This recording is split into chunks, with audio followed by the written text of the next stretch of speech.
Hi guys, welcome back to my channel, and for today's video is meron po tayo pupuntahan dito na farm lot po siya. Dito po yan sa Mendez, Cavite. Actually mga around 10 minutes to Tagaytay. So this is the property along Barangay Road. Ito yung Barangay Road.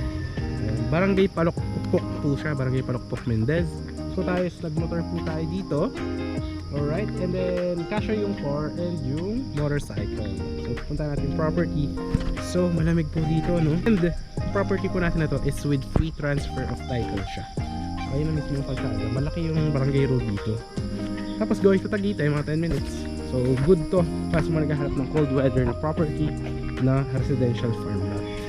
I mean, pwedeng gawin na parang rest house or retirement property. Ayan siya. So ito, ayusin pa po itong daan na to.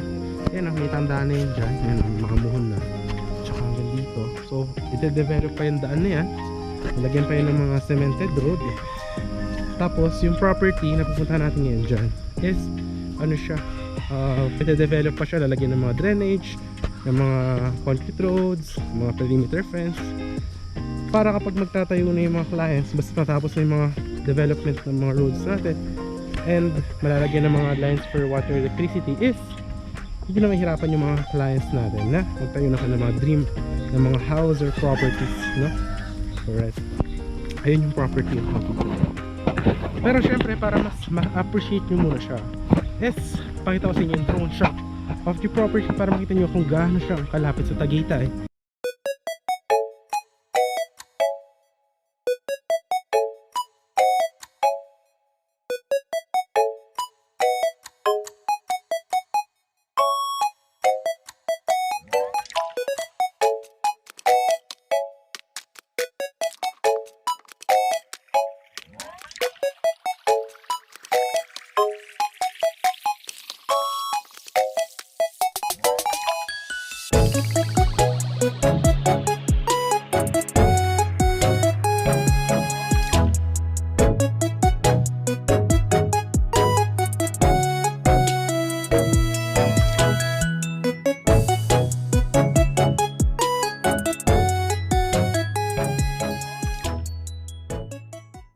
So kasyang-kasya yung mga sasakyan na malaki and car, but rest assured, ede-develop pa po ito.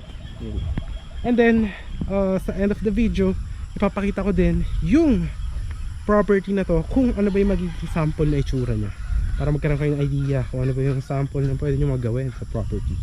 So yung property natin is this one. Ayan siya. So ganun tayo galing sa Barangay Road. So ito yung property. Ayan. So maganda siya para natin, guys. Alright. Yun o, nakikita nyo naman. So mataba yung lupa, guys. Yun o, nakikita nyo naman o. Ayan, perfect na perfect to. So lalagyan pa kasi ito ng mga concrete roads yan dyan, ganyan. Tapos mga drainage, yan. So this one, guys, may mga cuts tayo ng mga 250 square meter. Meron din mga corner lot, 295 square meter, ayan. So yun yung mga cuts natin. So paikot siya dyan, guys, pag ganyan.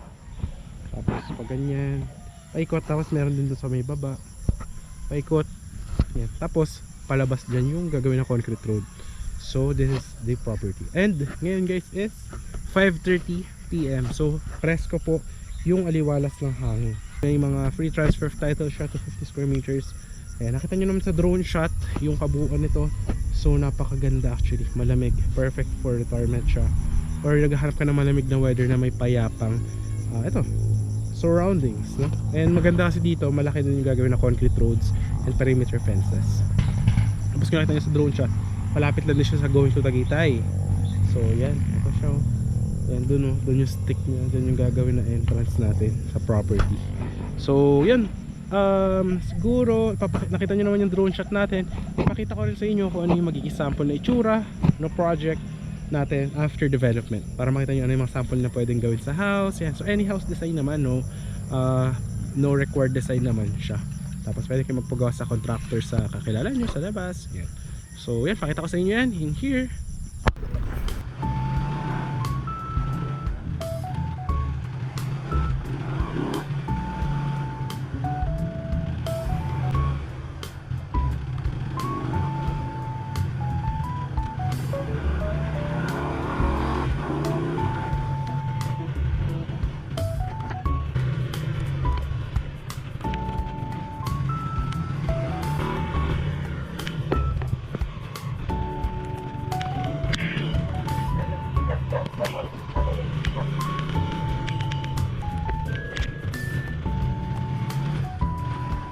guys, ito yung isa sa inikutan natin na katabi lang nung project natin na bagong open.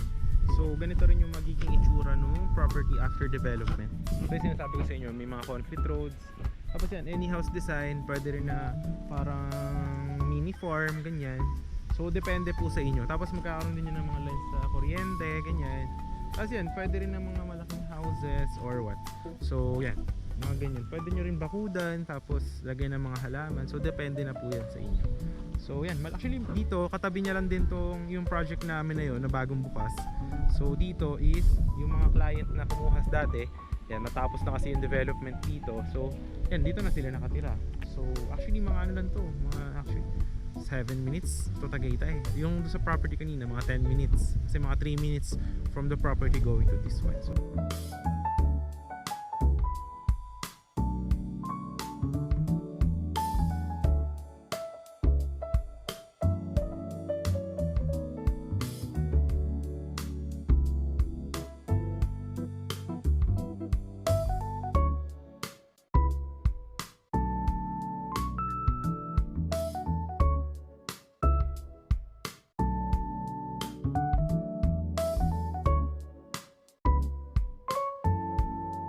guys, nakita nyo naman, ganun yung magiging itsura ng ating project after the development. So yun lang naman yung ating property tour for today, no? So maganda siya, malamig. So, kita nyo naman yun dyan.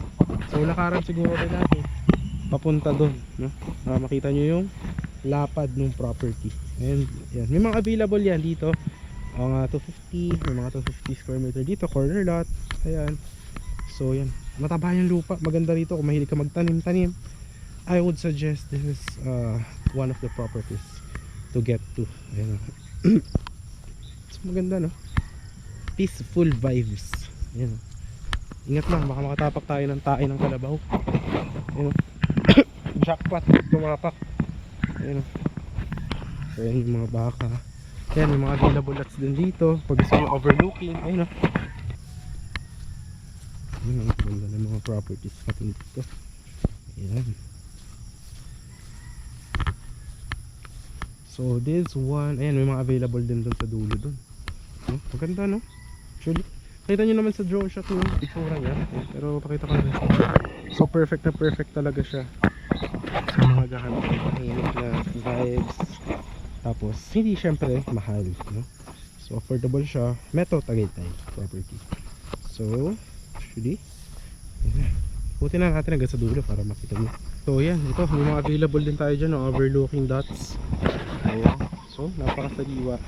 Approved na approved. So yun guys, maraming salamat sa panonood. If you do enjoy our property tour for today, kindly hit yung ating like, share mo rin to other people, and syempre subscribe mo yung ating channel and hit the notification bell for more upcoming videos. So once again guys, this is John Rich, and see you in the next vlog. Bye bye.